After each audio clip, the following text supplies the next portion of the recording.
Papua New Guinea, one of the most culturally diverse and least explored countries in the world, home to over 850 known languages, but also to the third largest rainforest on Earth.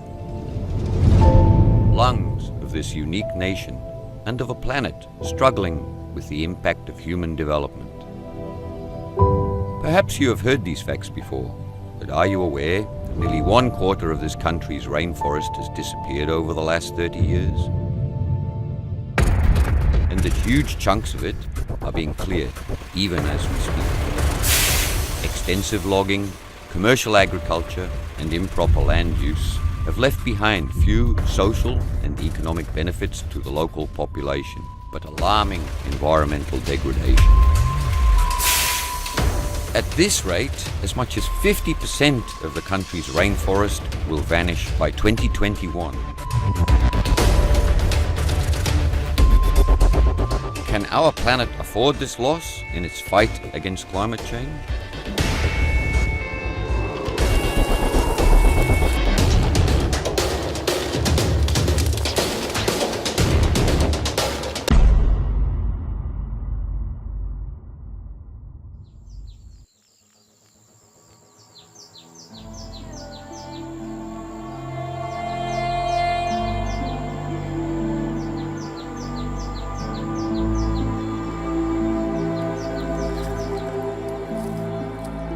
When I was born in 1960,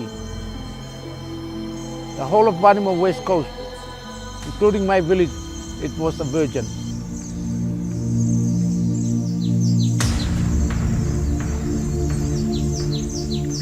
People, they were hunters and gatherers. They were subsistence farmers. They never destroyed the forest. It was as beautiful, virgin as it was.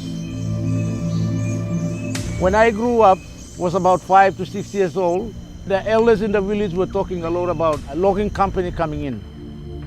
I never saw this myself until 1967, when the first logging machines started arriving at the site where I was in school. Anxiety, we all went up to see because parents told us, this is development. Your schools will change. The roads will come. You will have a lot of money to pay for your clothing. You will have better houses. And that was a dream that I had when I was a child. The benefits never came as it was promised to us. And the promises also went in vain. What my grandparents and my parents have did for me was totally wrong.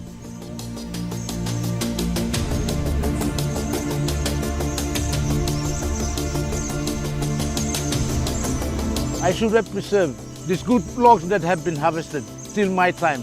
I would like to preserve as much as it is so that my children and my grandchildren must know that this was like this during the days of their great-great-grandfathers.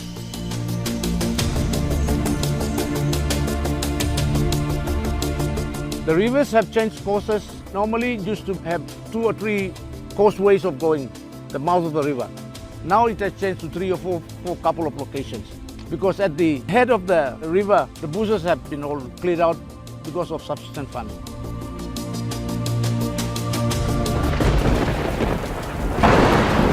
Rain has come more frequently than it used to be in those days. Our traditional calendar of the yearly cycle of different activities cannot be followed because the weather pattern has completely changed. When we started doing gardening in April, May, it's time to clear and cut.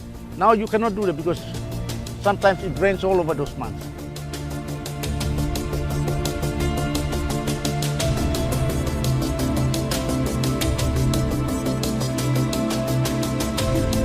From my point of view, there are more sustainable ways we can be able to preserve and sustain our forests here.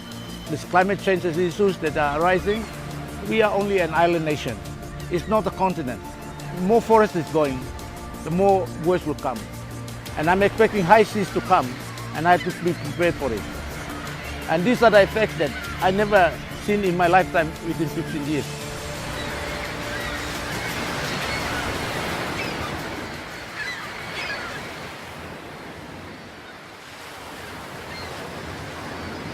The sea came all the way up here last night, and we had to stay till 12:30 in the night to watch the tide, if there could be any damages done.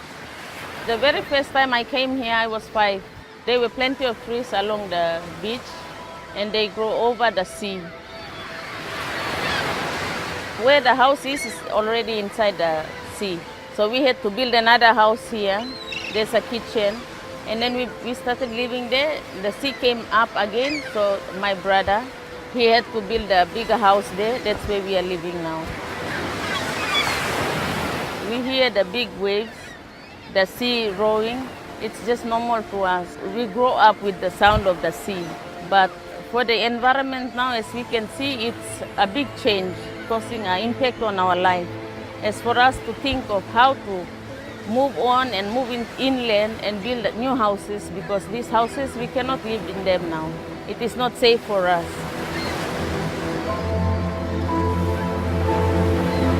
There will be a lot of problems with land, because in Vanimo, people don't own a big mass of land. We own a portion of land. But as for our children, it will be a big problem for them. Forests will continue to be exploited in Papua New Guinea, but introducing sustainable practices will be the main goal of the REDD+ strategy, providing for the first time in history a financial mechanism under the United Nations Convention on Climate Change to support developing countries' efforts to slow down and ultimately reverse forest loss. N'entends pas d'objection. L'accord de Paris pour le climat est accepté.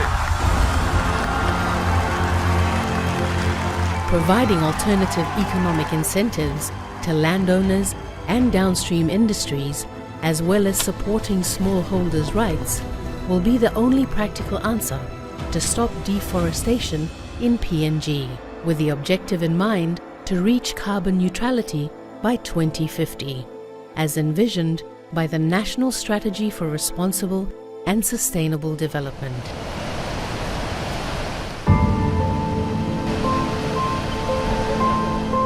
As the number of people grow, the effect is going to grow big.